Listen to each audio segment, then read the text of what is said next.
Hey guys, it's Vampire Mike from Sega CD Universe, and I just got finished beating all the campaigns on Shovel Knight Treasure Trove. Admittedly, Shovel Knight is one of my favorite games. I had originally gotten it for the Wii U, and I beat it, and then they added the extra campaigns via download, and I beat one of those, and I loved it, and I loved it so much that I picked up a little Shovel Knight amiibo a long time ago that I've used in the Wii U version. And I hope in the future to pick up the 3-pack they have with Specter Knight, Plague Knight, and King Knight, and then they have a gold edition of this too, so I am going to pick these up eventually just because I like the game that much. Shovel Knight is reminiscent to something like Mega Man.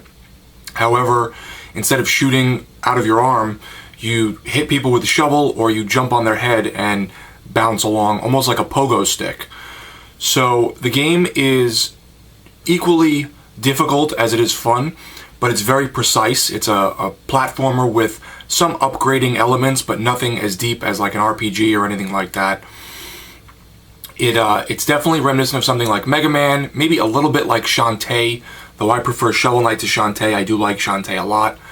And this package that they have on the Xbox One, and I believe the PS4, and possibly the Switch, has 5 different games in it.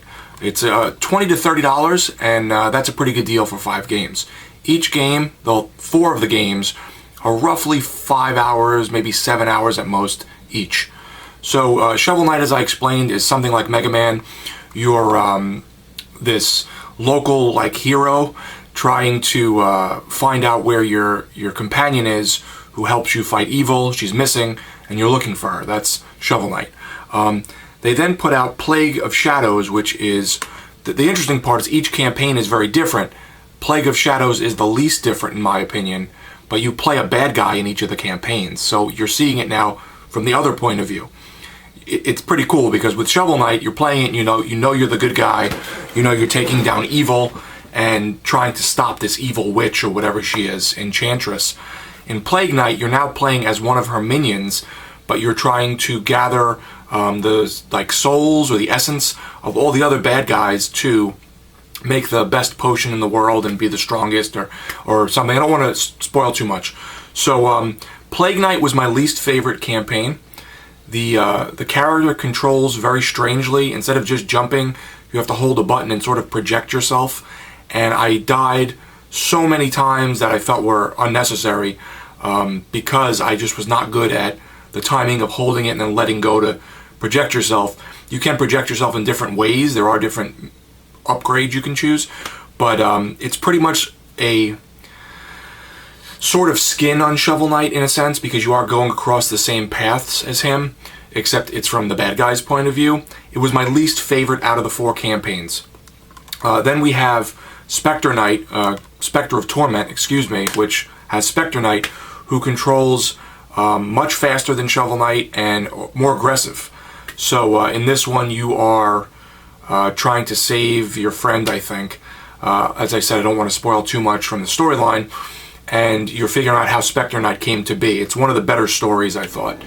And he can do this like dart where he zips across the screen and sort of hits things and bounces off of them, and everything's very fast, and you can play in a much more aggressive manner than you do Plague Knight, and even I would say similar or more aggressive than Shovel Knight, but it's a great campaign. I think Specter Knight was amazing, and it really gives you the sense of having power, where Shovel Knight you feel very even, Plague Knight you feel weak, Specter Knight you feel empowered. And then finally, the last campaign is King of Cards, which is the most drastic change out of the whole game. The levels are much shorter, there's a lot less checkpoints, but the levels are like 5 minutes instead of like 20. And there's a card minigame where you can place cards down and bump them off of a table and try and capture the gems on the table by bumping your cards into them without being bumped off. That's kind of the gist of it, even though it's a little more in depth than that. You can collect like 100 and I think it's like 50 or 175 cards.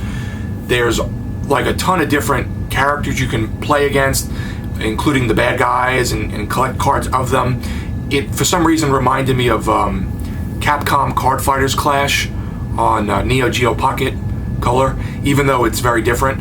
So it reminded me of that a little bit. So initially I hated it, but then I got into it. So there's in King of Cards, normal Shovel Knight type levels that are very short and truncated, but then there's also a card game on the side and you are trying to become the King of Cards. It is optional, which I think is great because a lot of people don't like strategy card games.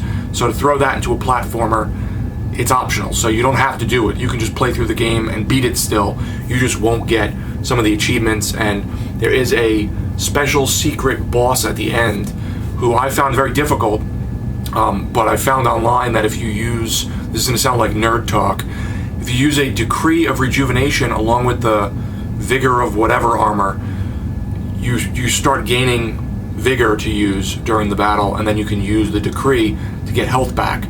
So that helps, where I found that super secret boss to be like very difficult for me, and I was like, I'm never going to beat this. I beat it this morning.